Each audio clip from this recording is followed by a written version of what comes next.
And these are key points. The whole of the Donbass region and Luhansk is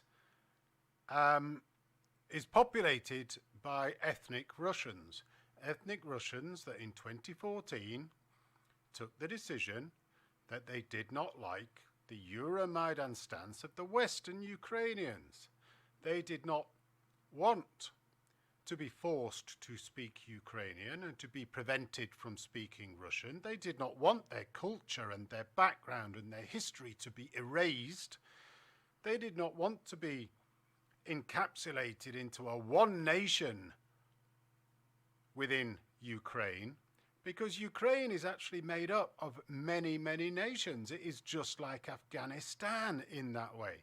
It is made up of lots of different cultures over many centuries of having been taken over by certain areas, certain invading forces that have built up a Ukrainian society that has lived together in general for quite a period of time until the CIA and the United States decided to go in there and agitate and foment a very pro-Ukrainian banderist militant ultranationalism through the 2013 and 2014 Maidan period. That led to absolute and complete hate against anyone and anything Russian. It led to 50 people being forced into the town hall in Odessa and then burned alive.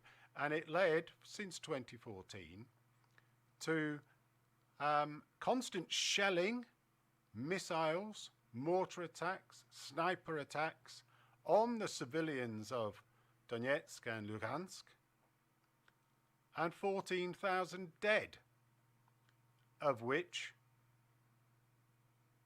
Putin sat down with the various presidents. At the time of 2014-15, it was Petro Poroshenko, and said, let's sign this Minsk agreement. They signed the first Minsk agreement. Poroshenko completely ignored it. This was alongside the German and the French Chancellor and President. So they then went for the Minsk II agreement. And Poroshenko signed it and completely ignored it. And Poroshenko decided to stand up in front of his parliament and say, our children here in West Ukraine will go to school. Their children will live in basements.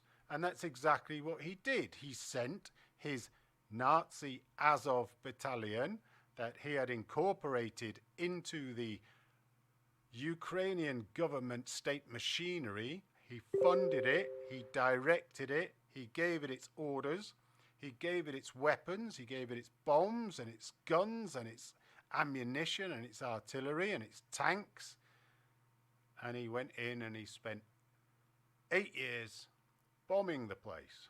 In between that period, he loses his presidency, someone else comes in, they continue doing exactly the same. Eventually, Zelensky comes in, he tries to actually stop them from doing it. He gets told exactly where to go. Then his boss, Monsieur Kolomoisky, who lives in Switzerland, he forces Zelensky to get down off his pedestal. He might have been, he may well have been elected on the basis of stopping the war in Donbass, and suddenly he totally changed his position and he upped the amount of money that was going in and he upped the actual offensive against Donbass, against Donetsk and Luhansk, further killing people. But it does beg the question whether Zelensky is actually quite happy with the Russian position of denazification, because I've got a feeling Zelensky, he needs to maintain his position within Ukraine and his position within the world, the Western world in particular. And pretty much his only way of getting around it is if he gets rid of these Nazis. Who better to get rid of the Nazis? The Russians. And he can also blame the Russians for it as well. I think Zelensky, in some ways, is on a bit of a winner here.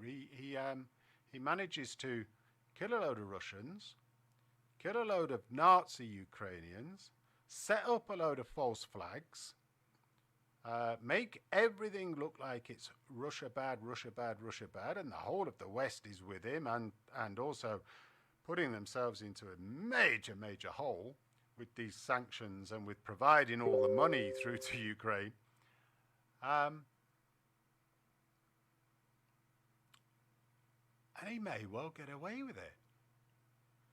But if anybody actually looks up the OUNB and the Banderite history, Stepan Bandera, Mr. Nazi collaborator himself, and the fact that the Ukrainians, the Western Ukrainians, absolutely love him, a Nazi collaborator, they venerate him, they have given him and Shevchenko or Sheyachev, whichever his name is, the other one that's alongside him, who set up the OUNB, they have now been given Heroes of Ukraine status, despite being Nazi collaborators who actually killed many Ukrainians because they joined forces with the SS Waffen divisions, particularly the SS Galician Waffen division, as you will see on the back of Azov militants' army uniform, SS Galician. And you'll see the wolf's angle on the Azov badge. You will also see the black sun that was promoted by the shooter in Buffalo, New York, just a couple of days ago. Exactly the same ideology, Nazist, fascist, white supremacist. It's all the same. There is a connection here. There is a really disgusting connection of Nazism, fascism, white supremacism across those types of terrorist organizations and within Ukraine. As an example, if the Ku Klux Klan was actually taken in by the military of the United States, if it was brought into the military, if there was a regiment called the KKK Regiment, full of people who followed the KKK ideology, paid for, funded, armed, directed, sent to do the bidding of the United States of America, everybody would rightly call the United States of America a racist, fascist country. Rightly. And that's exactly what's happened with Ukraine.